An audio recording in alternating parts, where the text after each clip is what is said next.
እነሱ ነው የሚመሩት። በነገራችን ላይ ዋና አማራዎች አሁን አይደለም አውቃቸው የዛሬ 3-4 ዓመትም እንደዚሁ ስንዋይ ነበረ። በመርህና በመስመራቸው ላይ ሲሄዱ የነበሩ ልጆች ናቸው። ለማጣቋቸው በራሳቸው መንገድ ነው የሚጓዙት። እንደ ፖለቲከኛ ከማከብራቸው በጨዋነታቸው ከመሰከርላቸው ሰዎች መካከል ዋና አማራዎች በተለይም ደግሞ ፊት ያሉት ዘራ ያዕቆብና አኪላ አንዱ ናቸውና እንኳን ደህና መጣ ለማለት ያህል ነው። አኪላ ዞሮ ሲመጣ ምላሽ የሚሰጥ ይሆናል። ሳም ወደ አንተ ልምጣ። 9 ደቂቃ አለ ወንድሜ። እሺ፣ አመሰግናለሁ ቴሪ በድጋሚ ስለጋበዝከኝም ስላስገባኸኝም። የተወሰኑ ጉዳዮች ላይ ሪፍሌክት ማድረግ እፈልጋለሁ። ብዙ ስለሆነ 9 ደቂቃ ውስጥ የሚያልቅ አይመስለኝም። ምናልባት ወንድሜ ካነሳው ሀሳቦች ስለጀምርና ወደ ሌሎቹ እሄዳለሁ።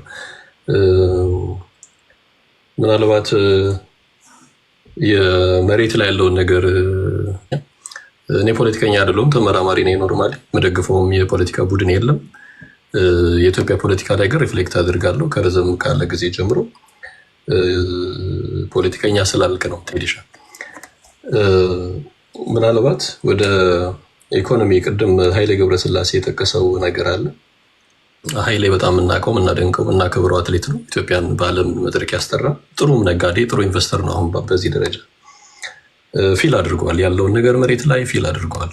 ከፍተኛ የሆነ የኑሮ ውድነት፣ ከፍተኛ የሆነ ረሃብ ችግር አለ ሀገሪቷ ላይ። ምናልባት የብልጽግና ወዳጄ ይህንን አድሚት ማድረግ አልፈለገም። የጠቀሳቸው ነገሮች ብዙ ናቸው፣ ግን ዋናውን ለመጥቀስ ልሞክር። ከአፍሪካ ዝቅተኛው ነው ኢንፍሌሽን ኢትዮጵያ ላይ የሚል፣ ሁለተኛው ደግሞ ኢኮኖሚክ ፖሊሲ፣ አዲሱ የኢኮኖሚ ፖሊሲ ውጤታማ ነው ተሳክቷል የሚል ነው ያነሳውና በእኔ በኩል ይሄ ቶታሊ መሬት ላይ ያለ ነገር አይደለም። ኢንፍሌሽን የተፈጠረው ኮስትን መሰረት ያደረገ አይደለም። ቅድም እሱነት እንደጠቀሰው ኮስትን ሳይሆን መንግስት በአይኤምኤፍ እና በወርልድ ባንክ ትዕዛዝ መሰረት ዶላርን ዲቫሉዌት ሲያደርግ፣ ብርን ዲቫሉዌት ሲያደርግ ከፍተኛ የሆነ መዋዠቅ ነው የነበረው። ከፍተኛ የሆነ መዋዠቅ በሀገሪቷ ኢኮኖሚ ላይ ተፈጥሯል። ይሄን ማስተካከል አልቻለም። አሁን እንዴት አድርጎ የጠቀሳቸው ነገሮች ፊክስ ሊያደርጉት እንደሚችሉ አላውቅም። በጣም ብዙ ሰዎች ደሞዛቸው 20 ሺህ ብር የነበረ ሰዎች ኢንተርምስ ኦፍ ቫሊዩ ቀጥታ መሬት ላይ ያለው ቫሊዩ ከግማሽ በታች በላይ በሆነ ነው የወረደውና ይሄ ትክክል አይደለም። ትልቁ የኢንፍሌሽን ችግር ኢንተርናሽናል ዓለም አቀፍ ደረጃ ኢንፍሌሽን አለ፣ ግልጽ ነው። ግን የኢትዮጵያ ችግር ቢኮዝ ኦፍ ዲቫሉዌሽን ኦፍ ከረንሲ፣ ይህንን ማመን ያስፈልጋል። እንትንን መሰረት አድርጎ አዲሱ ኢኮኖሚ ፖሊሲን መሰረት አድርጎ የሚያመጣውን ኢንፍሌሽን ሰራተኛ እንዲቋቋም ተብሎ ለምሳሌ የተጨመረ ደሞዝ ተብሎም ይነገራል። እጅግ በጣም የሚያሳፍር። ሰዎች መጀመሪያ ያገኙ የነበረው ደሞዝ 10 ሺህ ብር ከሆነ ከ50% በላይ ቀንሶባቸው ነው መሬት ላይ ሊገዙ ሲሄዱ፣ ፕላስ ደግሞ ተጨመረ የተባለው በጣም ጥቂት ገንዘብ ሰራተኛን እንደ ሰራተኛ የማያይ እውነት ለመናገር ቴዲ፣ ባለፈው አንተ ቤት ነው ቢቢሲ ላይ የዩኒቨርሲቲ ፒኤችዲ ተማሪዎች ተብለው ተርበው ሲቀርብ የነበረ ሌላ ማስረጃ፣ ሰራተኞች ቤት የሚከራዩበት ገንዘብ አጥተው ተደብቀው ቢሮ ውስጥ እንደሚያድሩ አሁንም ቢቢሲ ላይ አንብቤያለሁ። እንደገና ቢቢሲ ላይ የሚበሉት አጥተው በቀን አንዴ እንኳን መብላት ችግር እንደሆነ የሚገልጹ ሰራተኞች ናቸው። እነዚህ ሰራተኞች በብዛት በትምህርት የገፉ ናቸው። ባይዘ አሁን ተርሚናል ዲግሪ ያለው ሰው ለምሳሌ አንድ ሰው ኢትዮጵያ ላይ ፒኤችዲ ያለው ሰው የሚከፈለው ደሞዝ ፕሮፌሰር ሆኖ ላይፍ ታይም ኬሪየር ነው። ፕሮፌሰር ሲሆን ረጅም ዓመት ሰርቶ እድሜው ገፋ ሲለው ፕሮፌሰር የሚሆነው በብዛት ወጣትም ሆኖ ይሆናል። እድሜውን በሙሉ ሰርቶ የሚከፈለው ደሞዝ ግሮስ 21 ሺህ ብር፣ 22 ሺህ ብር፣ 23 ሺህ ብር ካልተሳሳትኩ 35% ታክስ ይደረጋል። እሱ ኢማጂን 35% አፍተር ታክስ የ21 የ22 የ23 ሺህ ብር ደሞዝ 15,000 አይሞላም። እሱ ለቤት ኪራይ ይሆናል አይሆንም አንድ ከተማ ላይ ማየት ያስፈልጋል። እና መሬት ላይ ያለውን ቶታሊ ዲናይ ማድረግ አስፈላጊ አይደለም፣ ማመን አስፈላጊ ነው። የፓርቲ እንደግፋለን፣ ግን መሬት ላይ ያለውን ማመን፣ ችግርን ማመን እና ለችግር ደግሞ መፍትሄ በዚህ መልኩ እየተሰጠ ነው፣ መንግስት እንዲህ እያደረገ ነው የሚል ሀሳብ መስማት ፈልጌ ነበር። የመንግስት ደጋፊ እንደመሆኑ ምናልባት ወደ ጫካ ፕሮጀክት እና ወደ ብሔራዊ ቤተ መንግስት እድሳት ልግባ። እሱን ጠቅለል አድርጌ እየተካሄዱ ካሉ ኢንፍራስትራክቸር ኮሪደር ልማቶች ምናምን ጋር ነው ማያይዘው። አንድ ላይ ነው የማደርገው። ማንም ዜጋ ሀገሩ ስታድግ፣ ስትቀየር፣ ስትበለጽግ የማይፈልግ የማይወድ የማይደግፍ የለም። ይሄን ከምን ጋር ነው የምናየው? መሬት ላይ ያለው የኢንፍራስትራክቸር ስራና የህዝቡ ኑሮ እንዴት ነው እየሄደ ያለው? ህዝቡ በብዙ መንገድ የተጎዳ፣ የተቸገረ፣ የተጋለጠ ነው። እውነት ለመናገር እንደ ዜጋ በግሌ እንትንን አልጠላም፣ ልማትን አልጠላም፣ መለወጥን አልጠላም፣ ማደግን አልጠላም። ያደጉ ሀገሮች ላይ የምናያቸውን ነገሮች ሀገራችን ላይ ማንም አይጠላም። ይሄ ኤኒባዲ ዊዝ ራይት ማይንድ የሚጠላ የለም። ነገር ግን ህዝብ እየተራበ የምገነባ ከሆነ ክላሪፋይ ማላደርግ ከሆነ ለምሳሌ የጫካ ፕሮጀክት እንትኑ ሶርሱ አይታወቅም። የመንግስት በጀት አልበጀተም፣ ግልጽ ነው። መንግስት በጀት አልበጀተም፣ በፓርላማ የምናውቃለን ለምን እንደተበጀተ። ለዚህ ግን የተበጀተ በጀት የለም። ነገር ግን መንግስት ሶርስ አለው። ሶርሱ ምንድን ነው? የኢትዮጵያ መንግስት እንደመሆኑ መጠን ህዝብን ወክሎ ህዝብን የወከለ መንግስት፣ ሀገርን የወከለ መንግስት ኔጎሽየት ያደርጋል፣ ድጋፍ ያገኛል፣ እርዳታ ያገኛል፣ ብድርም ይወስዳል፣ ህዝብን ወክሎ ማለት ነው። ስለዚህ there should be some kind of accountability as well as transparency መኖር አለበት። ይህን ያህል ብር ሲመጣ 500 ቢሊዮን አካባቢ ነው የተባለው። huge amount of money እርዳታ ነው ወይ ፕላስ ምንድነው ብድር ነው ወይ ወር ይሄን ያህል ፐርሰንት እርዳታ ነው ይሄን ያህል ፐርሰንት ብድር ነው የሚል ክላሪቲ ወይም ትራንስፓረንሲ የለም። ሁለተኛ ቤተ መንግስት ነው የተሰራ ያለው። የጫካ ፕሮጀክት ምንድነው? how do we define የጫካ ፕሮጀክት ምንድነው? ለፐብሊክ አገልግሎት የሚውል ነው ወይ ኦር የተወሰኑ የመንግስት አካላት የሚቀመጡበት ቢሮ ነው ወይ የሚል ግልጽ የሆነ ነገር የለም እና ህዝቡ አይ ቲንክ ኮንፊውዥን የፈጠረው ይሄ ይመስለኛል። ከዚህ ጋር በተያያዘ ሰሞኑ የተመረቀ ብሔራዊ ቤተ መንግስት አለ። ብሔራዊ መንግስት ቅርስ ነው። እውነት ለመናገር በመታደሱ በግሌ ደስ ይለኛል።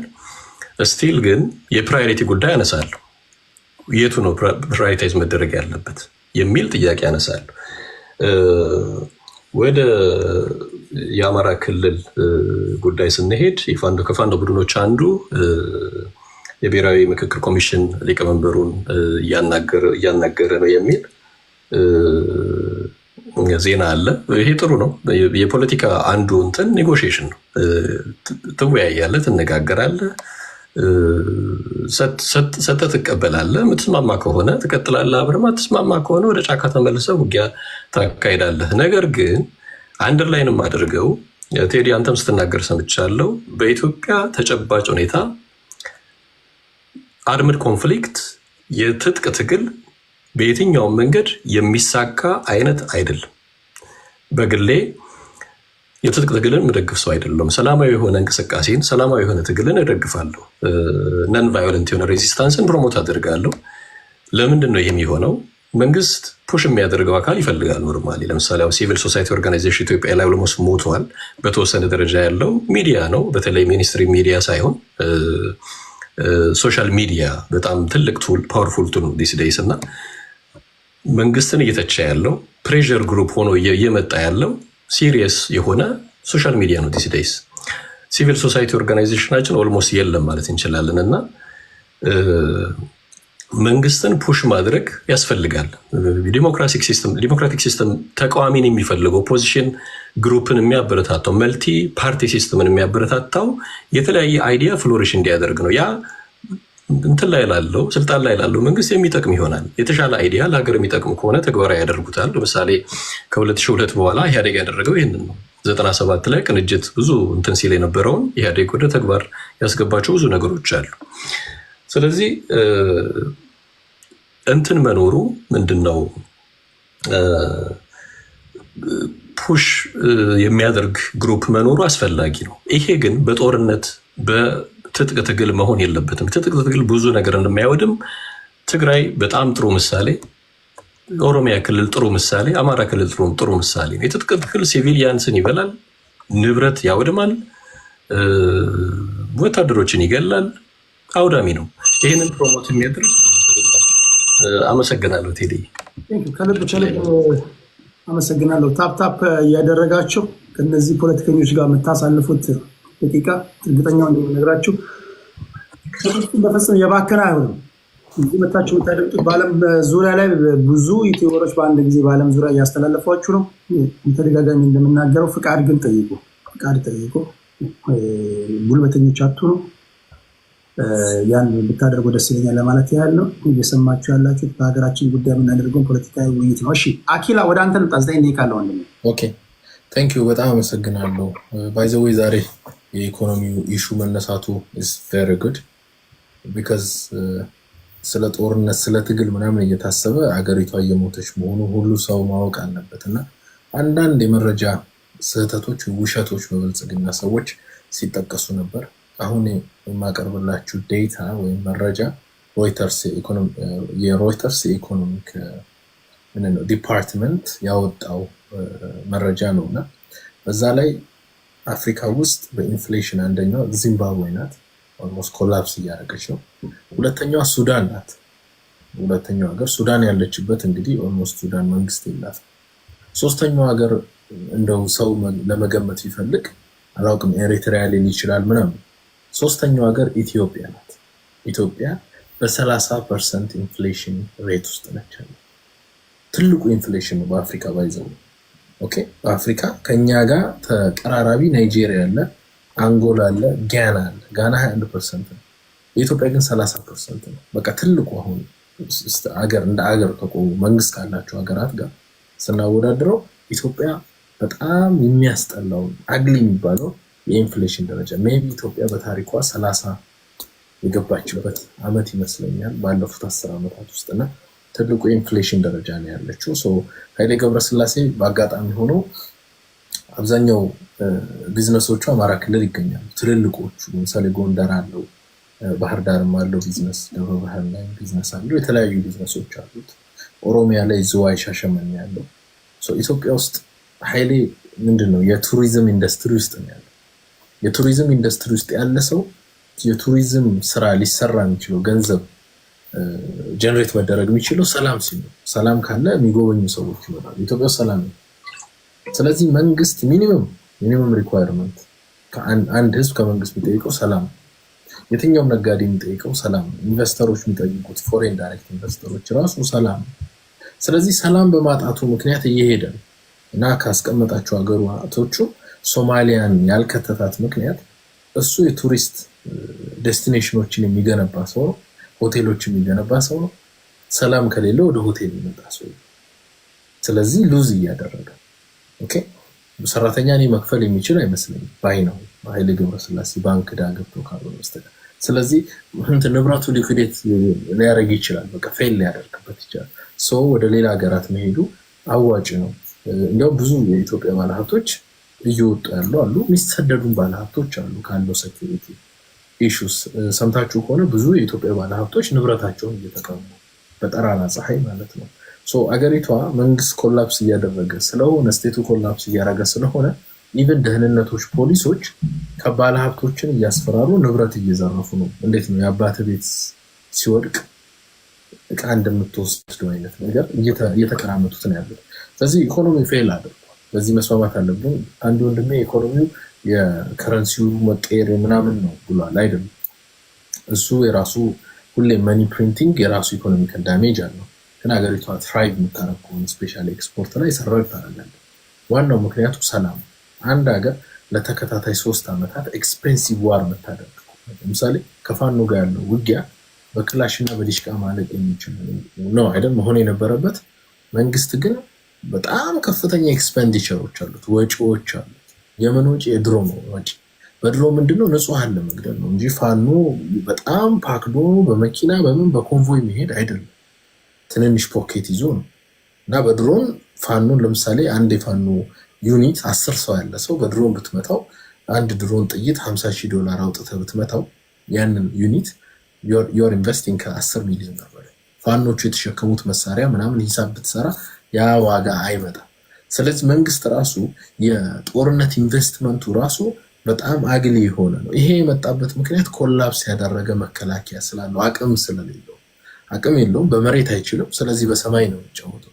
ግን በሰማይ ላይ የምታደርጋቸው ውጊያዎች ደግሞ እጅግ ኤክስፔንሲቭ ናቸው።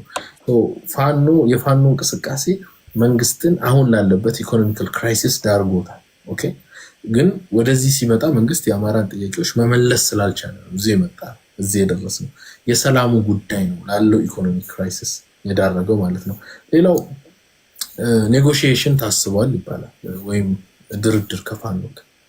አንደኛው ለመደራደር ፋኖ ያስቀመጣቸው ፖይንቶች የሉ። ህወሓት ትግሉን በጀመረ ቀን ጀምሮ የመደራደሪያ 6 ፖይንት 5 ፖይንት እያለ የሚያወጣቸው ነገር ነበሩ። ለመደራደር ሬዲ ነው።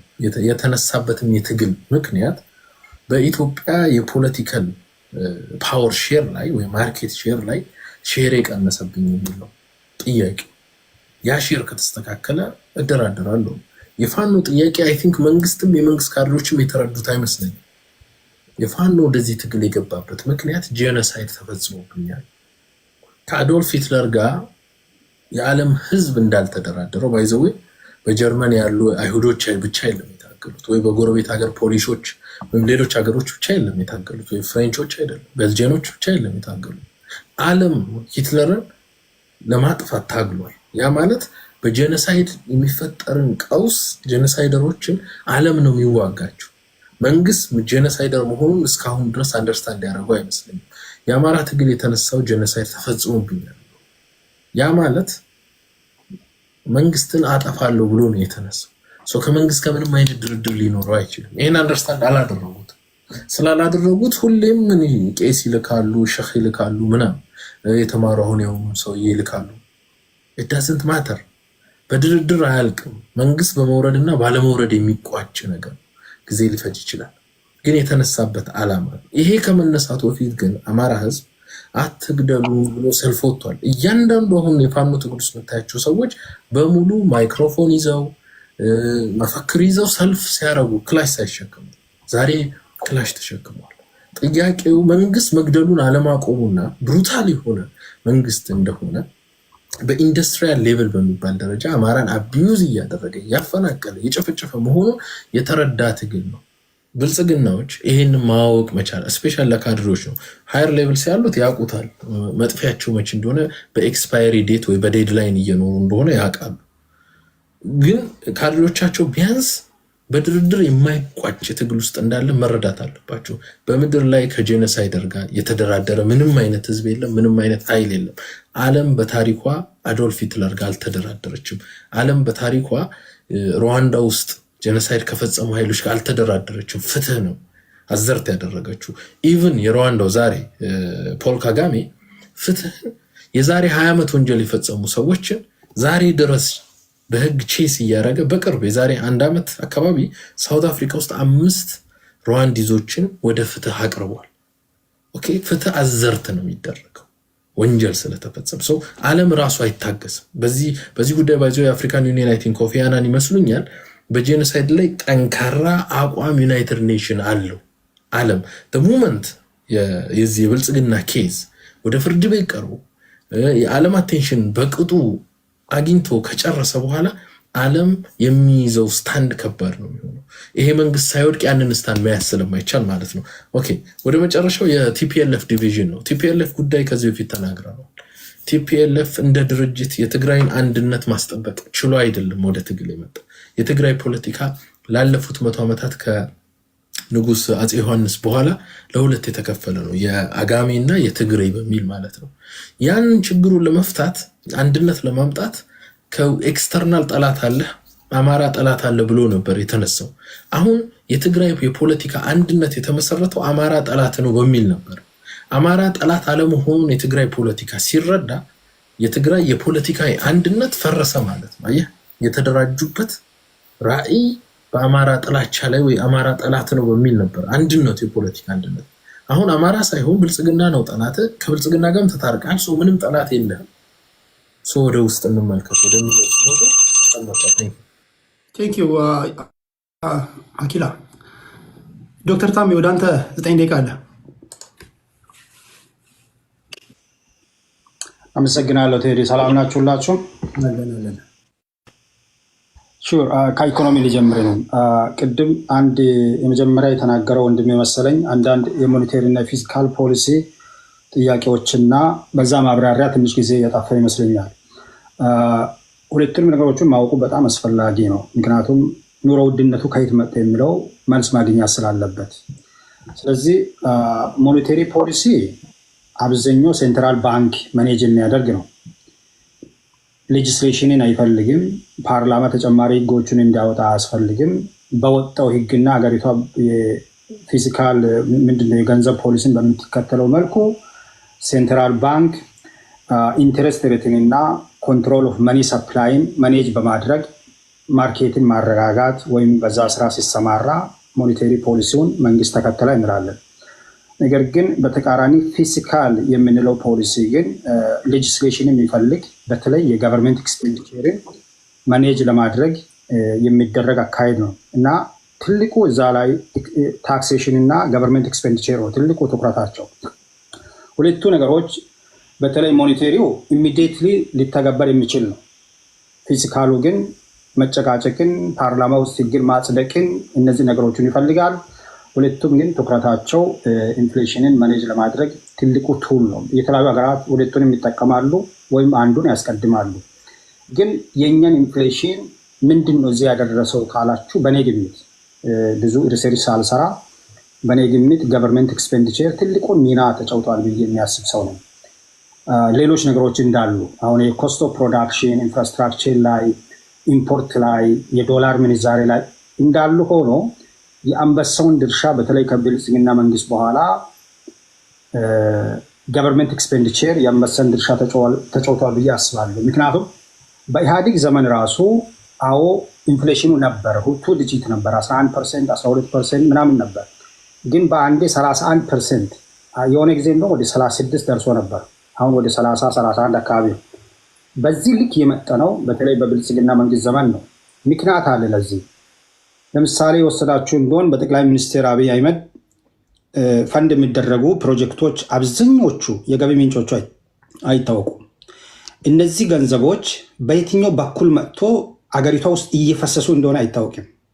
ምክንያቱም የሚገባውና የሚወጣው ገንዘብ የራሱ የሆነ ፎርሙላ አለው እና ማህበረሰቡን ተጨማሪ ገንዘብ ስትሰጥ ፐርቼዚንግ ፓወሩ ይጨምራል፣ ዲማንዱ ይጨምራል።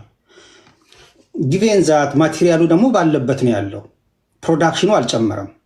ይሄ ዲማንድ ፑልድ የምንለው ኢንፍሌሽን በዛ በኩል ነው የመጣው። ሌላኛው ደግሞ ኮስት ኦፍ ፕሮዳክሽኑ ከጊዜ ወደ ጊዜ እየጨመረ ነው የመጣው። በተለይ የዶላር ምንዛሬ በመጨመሩ ኖርማል ባለፈው ዲፕሪሺየት ከመደረጉ በፊት የዶላር ዋጋ እየጨመረ ሲሄድ ኑሮ ውድነቱ እየጨመረ መጣ። አሁን ደግሞ ዲፕሪሺየት ሲደረግ በዛው ልክ ከፍ አለ። ቅድም ስለ ቤተ መንግስት ስታወሩ ራሱ እንደዚህ አይነት ገቨርንመንት ግልጽ የሆነ ኤክስፔንዲቸር ሲያደርግ በአንድ ሀገር ውስጥ ህግና ስርዓት ይኖረዋል። ያ ገንዘብ ወደ ማርኬት የሚገባ ከሆነ ምን ሊያመጣ እንደሚችል ስለሚታወቅ ማለት ነው።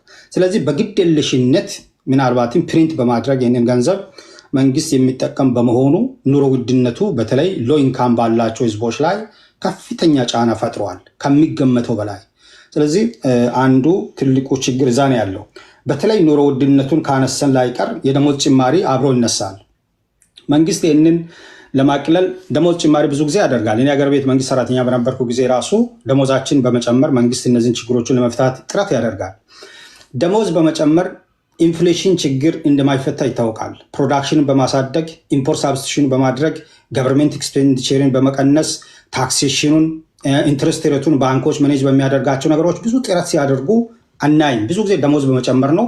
ይሄ ደግሞ የእኛ መንግስት የሚከተለው ፖሊሲ ነው፣ ብዙ ዋጋ አስከፍሏል እና በዛ መንገድ ብናየው ጥሩ ነው የሚል ሀሳብ ሰጥቼ ብዙ ስለተወራ ወደ መደራደር ጉዳይ ልምጣ።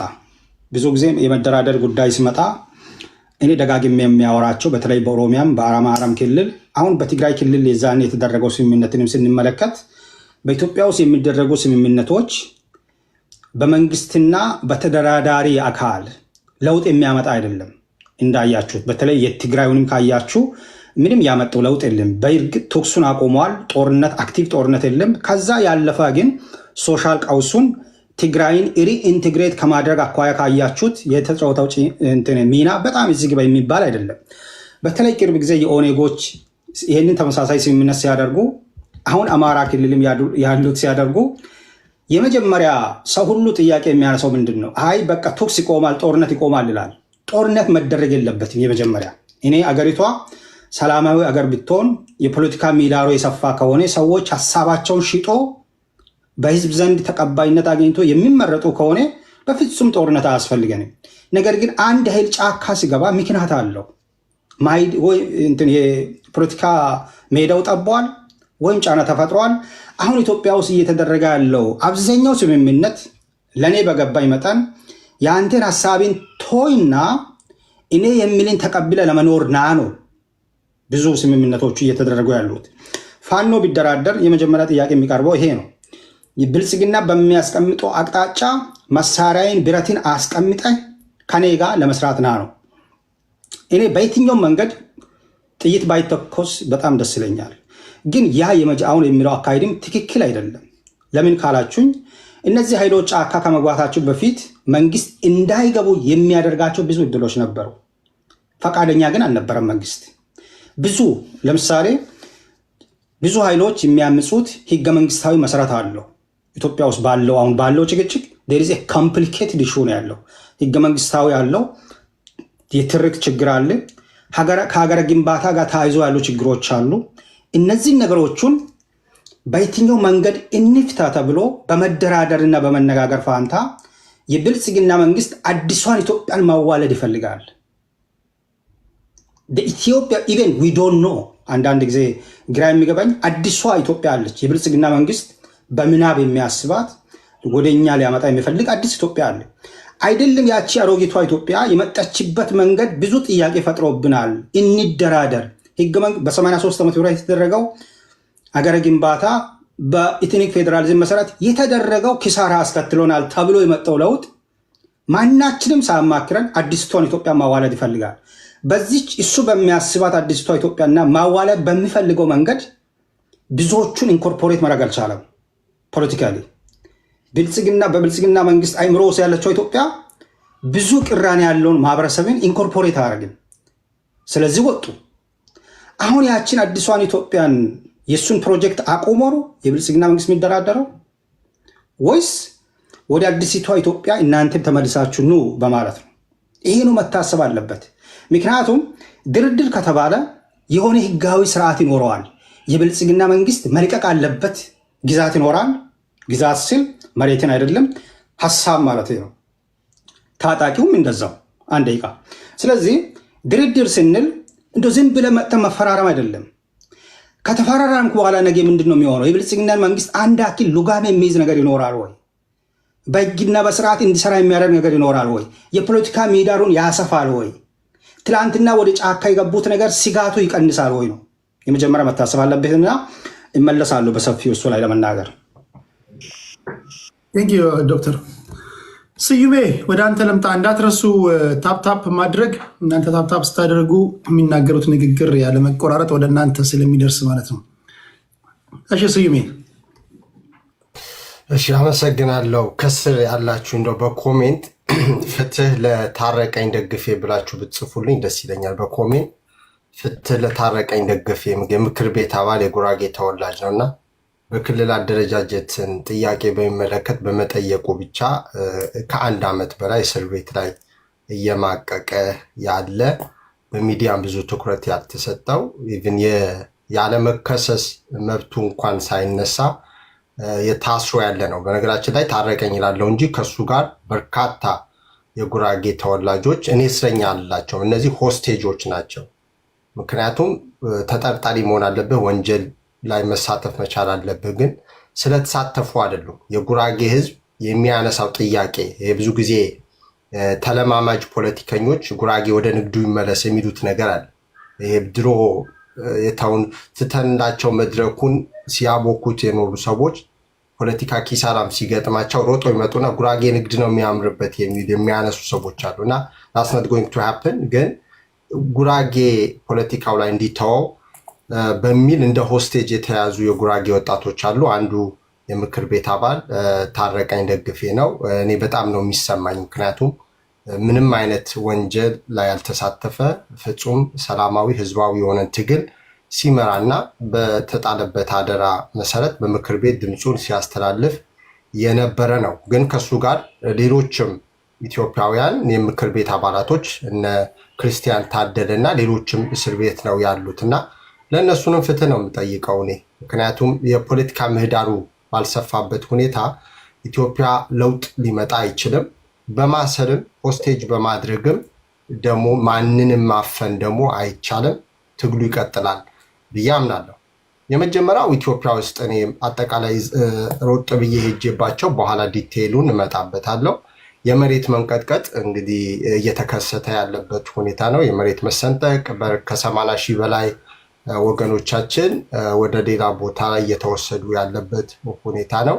ከዚህ ጋር በተያያዘ በመንግስት በኩል ያለው ዲፌንሲቭ የሆነ የፕሬስ ከቨሬጅ እኔ ለምን እንደሆነ አልገባኝም። አንደኛ ዲቴይል ከቨር እያደረጉት አይደለም። እኔ አብዛኛው ከውጭ ሚዲያዎች ነው እየተከታተልኩ ያለሁት።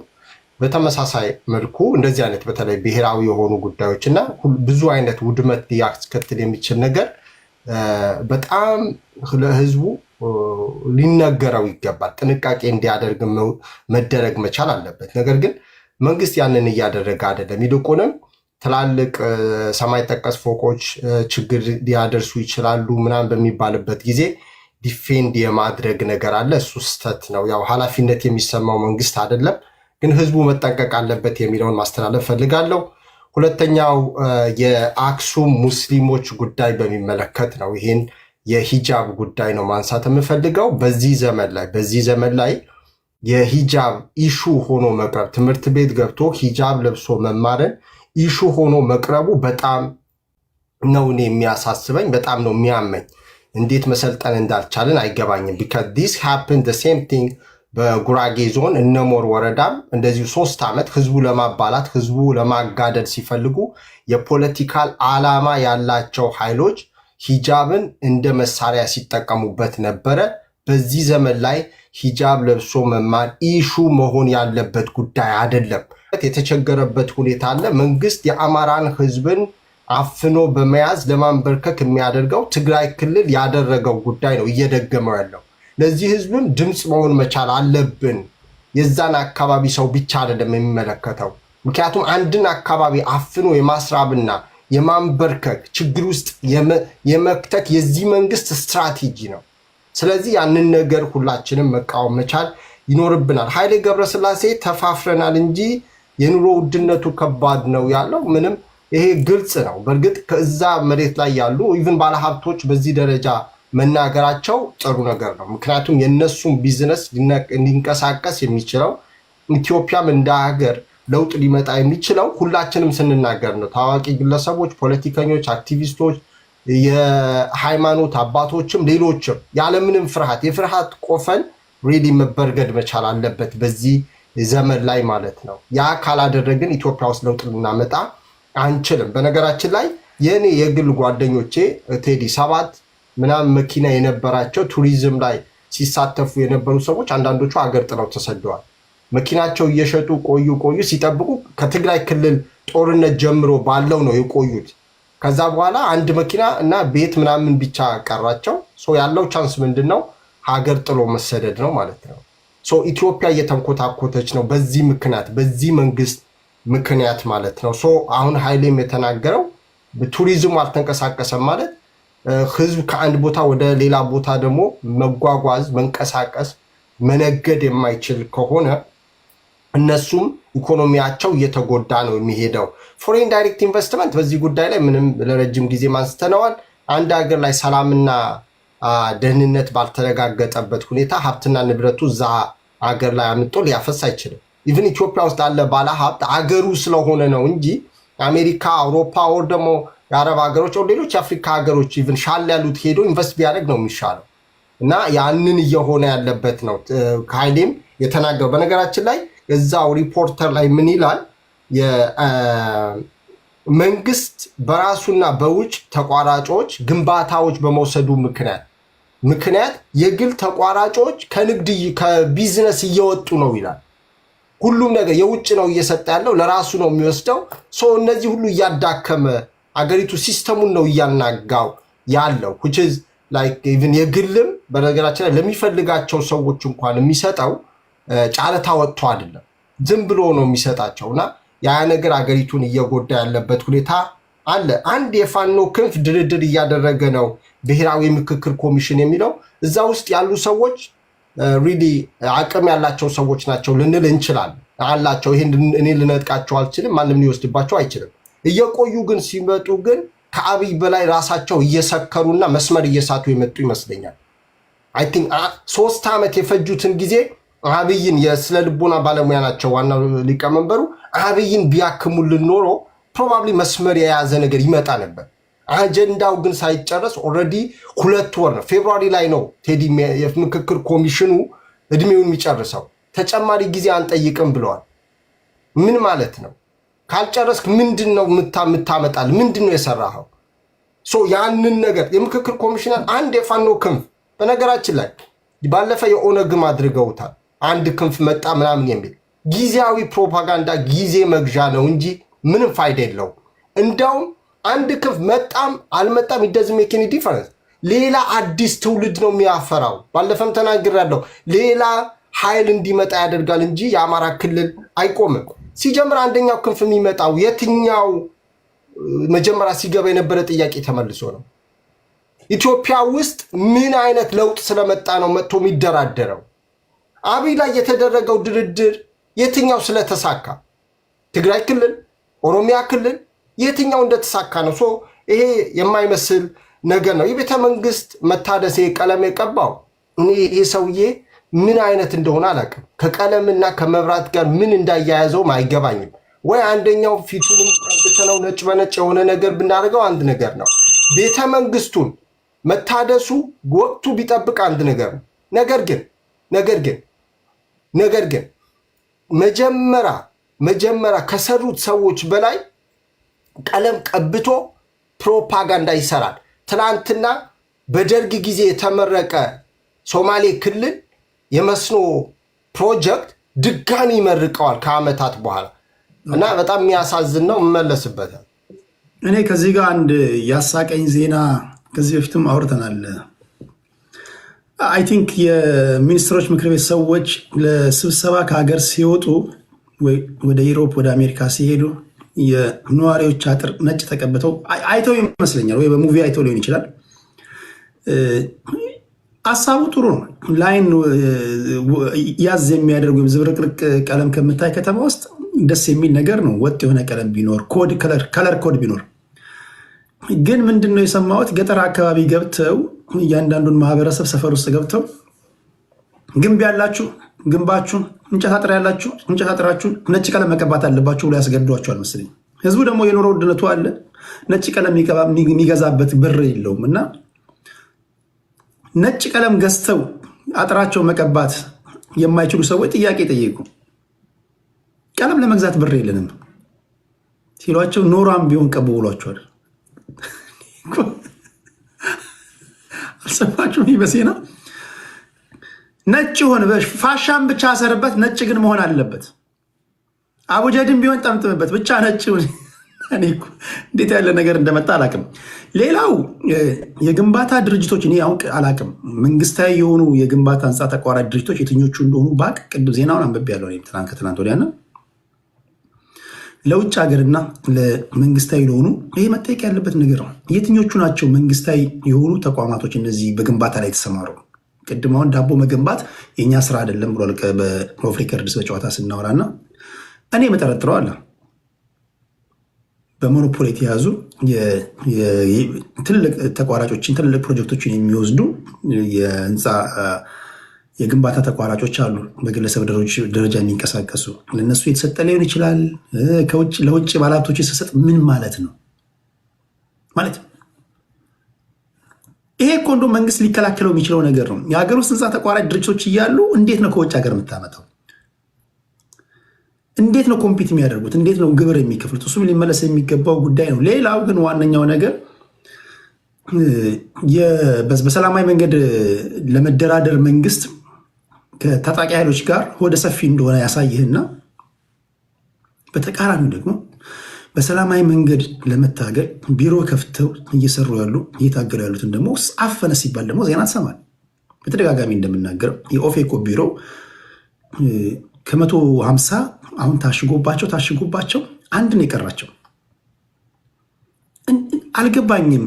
በአንድ በኩል ምህዳሩ ሰፍቷል፣ ታጣቂ ኃይሎች ነፍጣችሁን አስቀምጡና ኑ ትላችኋለን። በሌላ በኩል በሰላማዊ መንገድ ምላስ ብቻ ያዙ የፖለቲካ ፓርቲዎች ነፍጥ ያላነገቡትን ደግሞ ኑ ትላችኋል። እና ነፍጥ አንግበው ጫካ የገቡ ኃይሎች ምን አይተው ነው የሚመጡት?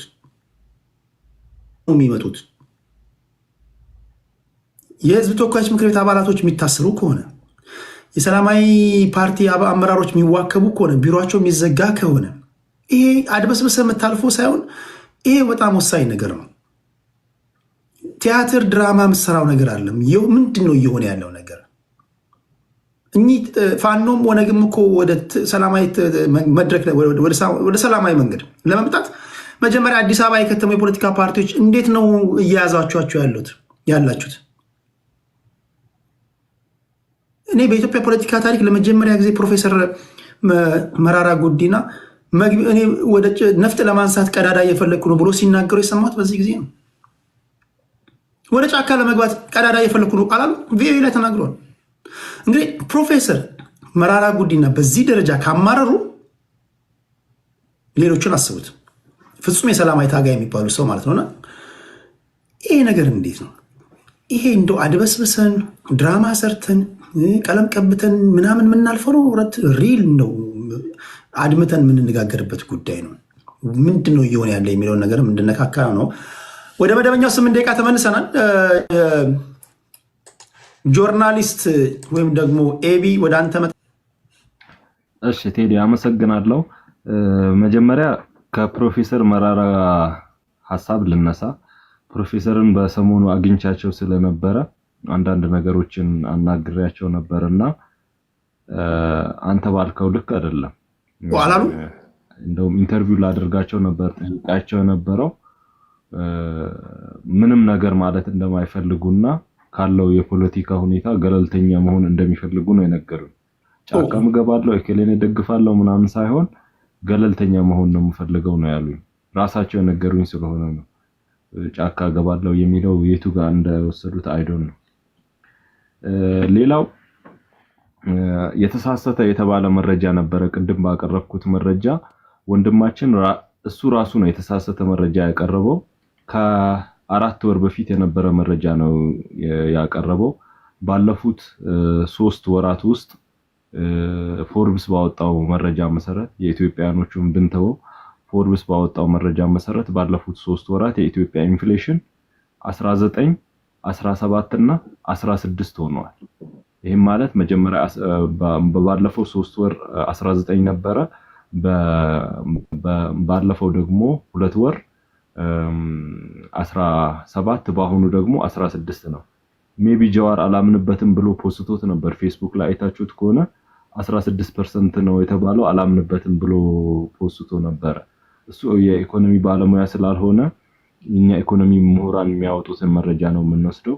ሜቢ ከዋጋ ግሽበትና ከኑሮ ውድነት ከህዝቡ ችግር ጋር ተያይዞ ችግሮች የሉም እየተባለ አይደለም። እኔ ችግሮች የሉም አላልኩም፣ መንግስትም ችግር የለም አላለም። ብዙ ችግሮች አሉ። ግን መንግስት ችግሮቹን ለመቅረፍ ብዙ ስራዎችን እየሰራ ነው። የማህበረሰቡን ህይወት ለመደጎም ቅድም የዘረዘርኳቸውና ብዙ እኔ ያልዘረዘርኳቸው መረጃው የሌለኝ የሚመለከታቸውን ሚኒስቴር መስሪያ ቤት ሄደ ብትጠይቅ መረጃዎችን ሊሰጡ የሚችሉ ወይም ህብረተሰቡ ጋር ሄደ ብታይ ልታገኛቸው የምትችሉ ብዙ ሰብሲዳይዝ ለማድረግ ስራዎች እየተሰሩ ነው። በብዛትም ኢንፍሌሽን ዓለም አቀፍ ነው፣ የኢትዮጵያ ብቻ ሳይሆን ዓለም አቀፍ ነው። ለምሳሌ ብዙዎች የሚኖሩበት የአሜሪካን ማህበረሰብ ኑሮ ብናይ አሜሪካ ውስጥ አቨሬጅ ሴላሪው የሚያገኙት $5675 ነው መንዝሊ የሚያገኙት ማለት ነው። ኤክስፔንዲቸራቸው ግን ከኢንካማቸው ይበልጣል። ኤክስፔንዲቸራቸው $6640 ነው። ይህም ማለት $763 ክሬዲት አለባቸው ማለት ነው። ጀስት አሜሪካ ላይ ራሱ የኢንፍሌሽን ሬቱ ወደ 7% ደርሶ ነበረ። አሁን ወደ 2% ምናምን ዝቅ ብሏል ማለት ነው። ሶ ወርልድ ኢኮኖሚክ ክራይስ አለ። ኮሮና የፈጠረው የሩሲያና የዩክሬን ጦርነት የፈጠረው እንደገና አረብ እስራኤል ወር የፈጠረው ከሚታወቅ ግልጽ የሆነ ወርልድ ኢኮኖሚክ ክራይስ አለ። ይሄ ክራይስ መንግስት ችግር አልሰራም ማለት አይደለም። መንግስት የተከተላቸው ፖሊሲዎች የኢኮኖሚ ምረት አልፈጠሩም ማለት አይደለም። ግን ሜን አክተሩ ወርልድ ዋይድ ነው፣ በመላው ዓለም ነው። የአፍሪካና የእንትን ያነጻጸረው ወንድሜ ቅድም የተሳሳተ መረጃ የቆየ መረጃ ይዞ ነው የመጣው። ባለፉት 3 ወራት 19 17 እና 16% ነው። የአፍሪካ ግን አሁንም አቨሬጅ ኤክስፔንዲቸሩ ማለት ኢንፍሌሽኑ 20% ነው። ስለዚህ የኢትዮጵያ ከአፍሪካ ከአቨሬጅ የተሻለ ነው። ችግሮቹን ለመቅረፍ ብዙ የተባሉ ስራዎች እየተሰሩ ነው። ብዙ ስራዎች ይሰራሉ። ህዝባችን ላይ ችግር አለ። እኔም የችግሩ አንዱ ተካፋይ ነኝ። ሜቢ አብዛኞቻችሁ ውጭ ነው ያላችሁት። እኔም የችግሩ አንዱ ተካፋይ ነኝ። ችግሮቹን ድና እያደረኩኝ አይደለም፣ ግን እንደሚወራው አይደለም። እዚህ ጋር እንደሚካበደው እንደሚጋነነው ጉዳይ አይደለም። የጀዋር መሐመድ ጉዳይ አንዱ አጀንዳ ነው። የዛሬ መወያያ ርዕስ ነው።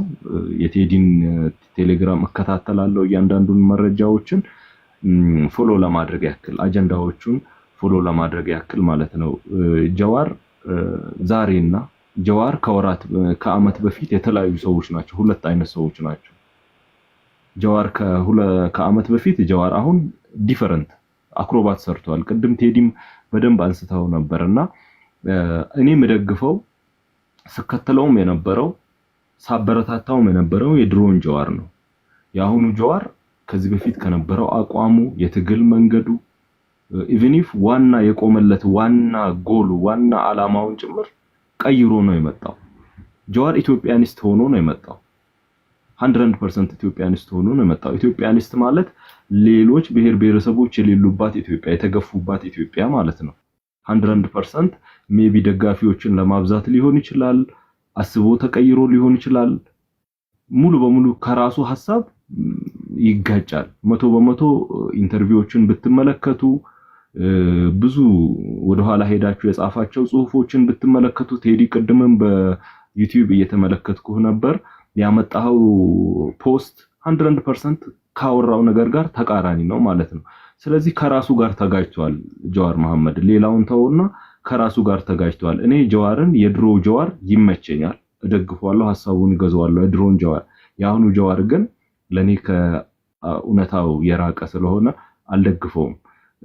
ሌሎቹ የሚከተሉበትን አይነት ሂደት ነው የመጣው። በመናቀው ትግል መንገድ ሳይሆን ሌሎቹ ዝም ብሎ የሚያወናብዱ ሰዎች አወናብደን መንግስት ጥለን መንግስት እንሆናለን የሚሉ ሰዎች የሚከተሉትን መንገድ ነው የተከተለው። ሰው በዛ ልክ ነው ማያው። የፋኖን ሰጣ ገባ ስናይ ፋኖ አሁን ፍርክስክሱ ወጥቷል። ፋኖ እርስ በርሱ እየተባላ ነው እየተጣላ ነው ያለው። ቅድም ቴዲ ስታሰማን የነበረው የፋኖ አዛዥ ሲገልጻቸው ከነበሩ ሰዎች አንዱ እዚህ ቤት ካሉ ሰዎች መካከል ያሉ ሰዎች አሉ። ሲገልጻቸው ከለከሉን፣ በቃ መስራት እንዳንችል አድርገውናል፣ እዚህ እንዳንታገል አድርገውናል፣ እያዘዙን ነው ብሎ ሲያወራ ነበር። በተለይም ለፋኖ እንታገላለን የሚሉት ለስልጣን እንደሚታገሉ፣ ፈንድ ለመሰብሰብ እንደሚታገሉ፣ በቃ ያንን ስራቸውና መኖሪያቸው አድርገውት ለህዝብ እንታገላለን በሚል በእነሱ ስራ ራሱ እንቅፋት እንደሆኑባቸው ነው ሲናገረ ነበረው። ሜቢ አሁን እነሱ እንደራደራለን ሲሉ ሃይ አትደራደሩ የሚላቸው ይህ ወንድማችን በግልጽ እነሱ የሚቃወሙት ነው ማለት ነው። ስለዚህ እየተዋጋ ያለው ፋኖ ነው። ፋኖ እደራደራለሁ ካለ ፋኖ በግልጽ አጣበቃ አስረስ ይመስለኛል። ሜቢ ቅድም ድምጹን አሰምተናል ከመሳይ ጋር ያደረገውን ቃለ መጠይቅ። በሱ ቃለ መጠይቅ የሰማነው ነገር ምንድነው? በግልጽ ውጭ ያለው ኃይል በብዛት በፋኖ ስም እየተጠቀመበት እየነገደበት እንደሆነ ለቢዝነስና ለእውቅና ለተለያየ ሜትድ በተለይም ለዩቲዩብ ሽቀላ በቲክታክ ጊፍት ምናምን ለመሰብሰብ ለተለያየ መንገድ እየተጠቀመበት እንደሆነ ሲነግረን ነበረ።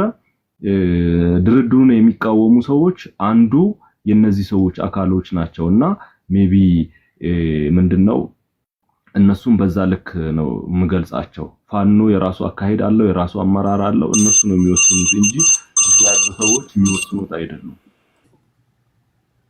አንተ የትኛውን መራራ እንዳናገር ካላቅም በኢትዮጵያ ባህል ያለው ወደ ጫካ መሄድ ነው። ፋኖ እኮ በነገራችን ላይ እንዴት ከአማራ ጋር እንትን እንደሚያላገኝ አዲስ አበባ ዩኒቨርሲቲ በንጉሱ ዘመን ፋኖ ተሰማራ እንደሆችን እንደ ቾኮበር እያልን ስንዘምር ትዝ ይላል። የትግል ጥሪ በትጥቅ ትግል መንግስትን የማውረድ የመለወጥ ጥሪ የሁሉም ጥሪ ነበር። ፋኖ ተሰማራ አዲስ አበባ ዩኒቨርሲቲ ብዙ ጊዜ ስንዘምር ነበር እና የሽፍትነት የአመፅ ምድል ነው። አማራ አካባቢ ለምሳሌ ፋኖ የሚባለው ምን የሚባለው ምን የሚባለው ነገር ህዝብ ሲከፋው የፈለገውን ሲያጋ ፍትሃዊ ጨዋታ የለም መሬት ላይ ብሎ ካሉ ሳህን ሲቀር በኢትዮጵያ ባህል ያለው ወደ ጫካ መሄድ ነው።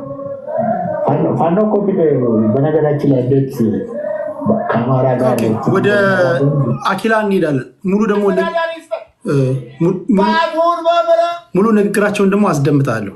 ከሪፖርተር ጋር ባደረጉ ቆይታ ሙሉን ደግሞ አስደምጣለሁ። እነሱ እያወሩ እያለ የሰማችሁ ካላችሁ እናንተ ሊንኩን ትልኩልኛላችሁ። ሰርች እያደረጉ ስለሆነ ነው።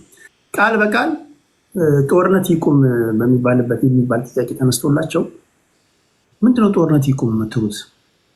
እኛ በሰላማዊ መንገድ እንኳን የምንታገለው ወደ ጫካ ስለመግባት እያሰብን ነው የሚል ቃል በቃል የተናገሩት እሱን አሳያለሁ፣ አስደምጣለሁ ለማለት ነው። ሳም ወደ አንተ ልምጣ። 8 ደቂቃ አለ። እሺ፣ አመሰግናለሁ። በድጋሚ ቴሪ ይሰማላል? ይሰማል? እሺ፣ ቅድም ያነሷቸው ነገሮች ላይ አጠራጥር አድርጌ ለመመለስ ሞክራለሁ። ኢንፍሌሽን ላይ የዋጋ ግሽበትን በሚመለከትና የኑሮ ውድነትን በሚመለከት ቅድም የተነሱ ሀሳቦችን በሙሉ ደግፋለሁ፣ ከብልጽግና ወዳጄ በስተቀር ማለት ነው። መሬት ላይ ካለው ፍጹም የተለየና የተራራቀ አይነት አቀራረብ ነው ከብልጽግና ወዳጄ እየቀረበ ያለው። ህዝቡ በየጊዜው እያማረረ የሚያማርረው ቁጥር እየጨመረ እየሄደ ኃይለ ገብረስላሴ ተቃዋሚ ፓርቲ አባል አይደለም፣ ፖለቲካ ውስጥ ያለ ሰው አይደለም፣ ግን እሱ ጋር ደርሷል። የኑሮ ውድነቱን ፊልም ማድረግ ችሏል። እዛ ደረሰ ማለት ሌላውን ህዝብ ማሰብ አለመቻል ትንሽ ከባድ ነው የሚሆነው።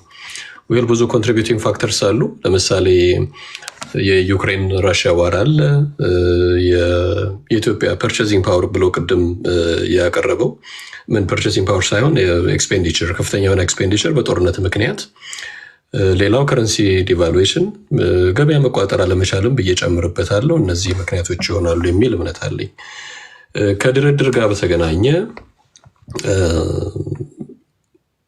ቅድም የትጥቅ ትግልን አልደግፍም የሚል አቋም አንጸባርቄ ነው የተቋረጠው። አልጨረስኩም ነበር ሀሳቤን። የትጥቅ ትግልን አልደግፍም ብዙ ችግር ስላለው። ይሄ ማለት ግን ጥያቄ ያላቸው ቡድኖች፣ የማህበረሰብ አካላት ጥያቄያቸውን ማንሳት የለባቸውም ማለት አይደለም። ሰላማዊ በሆነ መንገድ ነን ቫይለንት ሬዚስተንስ፣ እንደ ንቅናቄዎች፣ ሶሻል ሙቭመንትስ ከፍም ሲል ሪቮሉሽን የሚመስሉ ነገሮችን ማንሳት፣ እነሱ እንደ ሚንስ መጠቀም አስፈላጊ ነው። ይሄ ደግሞ የሰውን ህይወት፣ ንብረትን፣ ሀገርን ከውድመት የሚያድን ግን ደግሞ በጊዜ ሂደት ለውጥ የሚያመጣ ጥያቄ ሊያሰማ የሚችል መንገድ ነው የሚል እምነት አለኝ። ከዚህ ጋር በተገናኘ ድርድሩ ከአንድ የፋኖ ቡድን ጋር ክሊክ ይመስለኛል ከዛ ጋር ነው። ይሄ አይ ቲንክ ኦላም ጋር በተመሳሳይ አንድ ክሊክን ይዞ መፈራረም አይነት አለ። ይሄ ከመንግስት ፕሮፓጋንዳ ፍጆታ ውጭ ምንም አይጠቅምም የሚል እምነት ነው ያለኝ። ተፈራረሙ ከኦላ አንድ ቡድን ጋር። ጦርነት አሁንም አለ ኦሮሚያ ክልል፣ አልቆምም ጦርነት። የታጠቀ ቡድን አሁንም ጫካ ውስጥ አለ። አማራ ክልል ላይ ከአንድ ክሊክ ጋር የሚፈራረሙ ከሆነ the same thing is happening again። እንደዚህ ከሚሆን ይልቅ ብሔራዊ የምክክር ኮሚሽኑ ገለልተኛ ከሆነ ሌሎቹን አግባብቶ ዋስትና ሰጥቶ ወደ ውይይቱ መምጣት እንዲችሉ ማስቻል አስፈላጊ ነው፣ ማድረግ አስፈላጊ ነው የሚል እምነት አለኝ። ግን ደግሞ የጥያቄ ያነሱባቸው ቡድኖች አሉ። ለምሳሌ የማይሳተፉ እንደነ ኦነግ እና ኦፌኮ አይነት ቡድኖች እየተሳተፉ አይደለም፣ ተቀባይነትም አልሰጡትም ለቡድኑ እና ቡድኑን ገለልተኛ ማድረግ፣ ከዚያ በኋላ ደግሞ ሌሎች እንዲገቡ ማድረግ፣ ወደ ውይይቱ እንዲመጡ ማድረግ አስፈላጊ ነው። ብሔራዊ እስከተባለ ድረስ ሁሉም ጥያቄ ያለው ቡድን፣ ጥያቄ ያለው አካል፣ ይመለከተኛል የሚል አካል ሪፕሬዘንት መደረግ አለበት የሚል እምነት አለኝ። ስለዚህ ኮሚሽኑ እንደገና ቢያጤ ነው የሚል ሀሳብ አለኝ እዚህ ላይ። ሌላ ምናልባት ከሞኖፖሊ እንትን ጋር በተገናኘ ለምሳሌ መንግስት አካላት ምን ያህል ሞኖፖላይዝ አድርገው አንዳንድ የኢኮኖሚ አውታሮችን እንደሚቋጠሩ ምሳሌ ሲሚንቶ ኦሮሚያ ክልል መንግስት የሚነሳበት ነው። ከቤተሰብ ጋር በተገናኘ የጫትን ምርት ለምሳሌ የጫት ምርት የሀረር ነጋዴዎች የሚነግዱት ያወዳይ ጫት አሁን የተወሰነ ቡድን ሊያውም ከመንግስት ጋር ግንኙነት ያለው ቡድን ነው የሚነግደው የሚል ሮሮ ያሰማሉ ነጋዴዎቹ። ስራ የለንም ቁጭ ብለናል። እኔ ተመራማሪ ስለሆንኩ ዞራለሁ ህዝብ መሀልና ይሄ ሮሮ አለ ከህዝብ። ይህን መደበቅ አንችልም እና እነዚህ ችግሮች በመንግስት ባለስልጣናት የሚፈጠሩ ከሆነ ኢህአዴግ ፈጥሮ የነበረው ኦሊጋርኪ እየተፈጠረ እንደሆነ የሚያሳይ ነው። የተወሰነ ቡድን የሚቆጣጠረው ኢኮኖሚ እየተፈጠረ እንደሆነ ማሳያ ነው የሚል እምነት አለኝ። ጀዋርን በሚመለከት ምናልባት አንድ አጀንዳ እሱ ነው። ጀዋር የቆየ ታጋይ እና ደግሞ ኪ አክተርስ ዋን ኦፍ ኪ አክተርስ በኢትዮጵያ ፖለቲካ የሚል እምነት አለኝ። አክቹዋሊ እሱ የተነሳው እዚህኛው አጀንዳ ላይ የአማራን ብሔርተኝነት እኔ ነኝ ያነሳሁት የሚል አቋም እንዳንጸባረቀ ነው። ኤትኖ ናሽናሊስት ነው ጀዋር፣ ብዙ ደጋፊዎች አሉት ይታወቃል። ግን ኤትኖ ናሽናሊስትን ለብሔሮች የሰጠው ህገ መንግስት ነው የሚል እምነት አለኝ። 1995 የመጣው ኮንስቲትዩሽን ህገ መንግስት ኤትኖ ናሽናሊስት የሆኑ ስቴቶችን የፈጠረው ሪጂናል ስቴትን የፈጠረው እና ምናልባት የአማራ ክልል ኢትዮጵያኒስት በሆነ ሴንቲሜንት ይታወቃል ረጅም ጊዜ። ግን ሌሎች ብሔሮች የራሳቸውን ብሔር ኢንፈሳይዝ ማድረግ ሲጀምሩ እየጠለቀ ሲመጣ ይሄ እነሱም እኛ ኢትዮጵያ ስንል እንደዚህ ተጎዳን ነው የሚል ግራጁዋል ሺፍት በናሬቲቭም በአይዲዮሎጂም አለ የሚል እምነት አለኝ። ጀዋር አስተዋጽኦ የለውም ማለት አይደለም፣ አስተዋጽኦ ያለው። የቄሮ ሙቭመንት ከ2014-15 የጀመረው የቄሮ ሙቭመንት ጊዜ ኦሮሚያን ወጣት ጋልቫናይዝ ያደረገው ያስተባበረው እና ሲመራ የነበረው እሱ ነው። ከዚህ ጋር ተያይዞ ደግሞ የአማራ ክልል ወጣቶች ተቀላቀሉ። ከዚህ ውጭ ግን ምናልባት አሁን ያለው የጀዋር እንቅስቃሴ እውነት ለመናገር ሽፍቶች አሉ። ሽፍቶች በአይደንቲቲ ሽፍት አለ፣ በናሬሽን በናሬቲቭ በዲስኮርስ ሽፍት አለ። እንደገና ደግሞ የሚጋጩ ነገሮች አሉበት። ቅድም ወዳጄ ሲገልጽ የነበረው ይህንን ለመግለጽ እፈልጋለሁ።